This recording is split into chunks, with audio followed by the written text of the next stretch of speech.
Good morning, good afternoon. ముఖ్యంగా భీకరమైన పోరు జరుగుతోంది భారతదేశం, అదేవిధంగా పాకిస్తాన్. ఇది ఎప్పుడో చిలికి చిలికి గాలివానలాగా ఏర్పడి ఇప్పుడు యుద్ధం జరుగుతూ ఉంది. అదేవిధంగా ఖలిస్తాన్ అనేటువంటిది వాళ్ళు కూడా సపరేట్ దేశం కావాలని, బంగ్లాదేశ్ ఏ విధంగా విడిపోయిందో వీళ్ళు కూడా దేశం కావాలని వాళ్ళు కూడా వీళ్ళ మీద అటాక్ చేస్తున్నారు. ఉక్కిరి బిక్కిరి అవుతూ ఉంది పాకిస్తాన్ ప్రజలు కానీ, అదేవిధంగా మంత్రులు, ఎంపీలు వీళ్ళందరూ కూడా చాలా రకాలైన భయాందోళనలో ఉన్నారు. పాకిస్తాన్ పౌరులు పరారైతూ దాక్కోవడానికి వెళ్ళిపోతూ ఉంటే ఈ యొక్క హృదయ ఉదారకమైనటువంటి విషయాలను మనం గమనిస్తున్నాం. అయినప్పటికీ మన మీద దాడి చేసినటువంటి వ్యక్తులు ఎన్నో సంవత్సరాల నుంచి ఉన్నటువంటి వాళ్ళను ఈరోజు మట్టు పెడుతూ ఉన్నారు. ఎక్కువగా బడ్జెట్ను మిలిటరీకి పెట్టినప్పుడు 2014 నుంచి ఈ యొక్క మిసైల్స్ కానీ, ఎక్విప్మెంట్ కానీ చాలా ఖర్చు పెట్టినప్పుడు ఎన్నో రకాలైనటువంటి విమర్శలు వచ్చినప్పుడే మోడీ గారు తగ్గలేదు. అవే ఈరోజు మనకు కాపాడే మిసైల్స్ని అడ్డగించే పరికరాలు, అదేవిధంగా ఇవన్నీ రకరకాలైనటువంటిది ఈ బీజేపీ ప్రభుత్వం బ్రహ్మాండమైనటువంటి యాక్షన్ తీసుకొని బడ్జెట్ను కేటాయించడం జరిగింది. అదేవిధంగా ఏదైతే ఈ యొక్క మనకు ఒక శుభ పరిణామం ఏంటంటే, అమెరికా ట్రంప్ గారు మాకు మోడీ గారు బెస్ట్ ఫ్రెండ్, ఆయనకు మా సపోర్ట్ అని చెప్పడం నైతికంగా విజయాన్ని సాధించినట్టు మనం భావిస్తున్నాం. అదేవిధంగా ఏదైతే చైనా ఉందో, చైనా ఇండైరెక్ట్గా డైరెక్ట్గా పాకిస్తాన్కు సపోర్ట్ చేసినప్పటికీ వారు ఇచ్చిన ఆయుధాలు కానీ వాటిని మనం నిర్వీర్యం చేస్తూ ఉన్నాం. యుద్ధం వచ్చేసింది పాకిస్తాన్లో. ప్రతి భారతీయ పౌరుడు, ప్రతిపక్షాలు, సమాజము మిలిటరీని అప్రిషియేట్ చేస్తూ ఈ యొక్క హ్యాండ్స్ అప్ నిన్న ర్యాలీలు నిర్వహించారు. జై భారత్ మాతాకి అంటూ బీజేపీ కానీ, ప్రతిపక్షాలు కానీ, ఎమ్మెల్యేలు, ఎంపీలు, చీఫ్ మినిస్టర్లు పార్టీలకు సంబంధం లేకుండా ఈ యొక్క కీర్తించడం జరిగింది. జై భారతో అంటూ జై భారత్ జై. ఇది ఎందుకు ఏ విధంగా మనకు అయిందంటే, మన కళ్ళ ముందర హైదరాబాదులో ఏం జరిగింది అనేది మీ అందరికీ తెలిసిన విషయంలో గోకుల్ చాట్, దిల్షుక్ నగర్, అదేవిధంగా ఇంబినీ పార్క్, ఇవన్నీ సంఘటనలు చూస్తే పూర్తి స్థాయిలో అక్కడ మూలాలు ఉన్నాయి. వాళ్ళని అరికట్టాల్సిన ప్రభుత్వము వాళ్ళే పెంచి పోషిస్తూ వాళ్ళను చేయడం వల్లనే ఈ విధంగా జరుగుతుందని చెప్పి ప్రపంచ దేశాల దృష్టికి తీసుకెళ్ళినటువంటి ఈ మోడీ గారు ఎంతో హర్షప్. అది కూడా మొన్న జరిగిన సంఘటనలు వాళ్ళు చేసినటువంటిది పేరు పిలిచి ఒక కులాన్ని, మతాన్ని చెప్పి మీరు మోడీకి చెప్పుకోమన్నారు.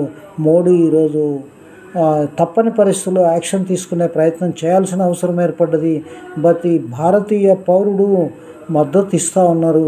ఇక్కడ వాళ్ళు ఎన్ని చేసుకున్నా మనం సైరన్లు, అప్రమత్తత, ఢిల్లీ, అన్నీ హైదరాబాద్ ఎవరంతకు వాళ్ళు అప్రమత్తత ఉండాలని, అదేవిధంగా బయటికి కూడా పోకుండా ఇళ్లల్లో, బంకర్లో సైరన్లు మోగిస్తున్నారు. ఛత్తీస్గఢ్, అదేవిధంగా ఢిల్లీ, ఇవన్నీ కూడా జరిగినప్పటికీ మిలిటరీ వాళ్ళు, నౌకాదళం కానీ, ఎయిర్ఫోర్స్ కానీ, మన మిలిటరీ కానీ చెక్కు చెదరకుండా వాళ్ళ మీద యుద్ధం చేస్తూనే ఉన్నారు. ఇది ఇంతటితో ఆగేటట్టు కనపడలేదు. ఇక్కడ వాళ్ళ యొక్క విధ్వంసం ఖచ్చితంగా జరిగితేనే ఈ యొక్క రౌడీ మూకలను, ఈ అల్లరి మూకలను గుర్తించి వాళ్ళ మీద చేస్తూ ఉన్నారు మిలిటరీ. వీళ్ళందరికీ కూడా హ్యాట్సాప్ చెప్తా ఉన్నాం. ముఖ్యంగా జై హో భారత్, జై హో భారత్. భారతదేశానికి ఇలాంటి గట్టిగా దెబ్బ పాకిస్తాన్కు జరగనందుకే వాళ్ళు ఉగ్రవాదాన్ని పోషించు అమాయకులైనటువంటి ప్రజలను, ఏ సంబంధం లేనటువంటి వాళ్ళను, యాత్రికులను ఊతకోత కోయడం న్యాయమా అని మేము అడుగుతా ఉన్నాం.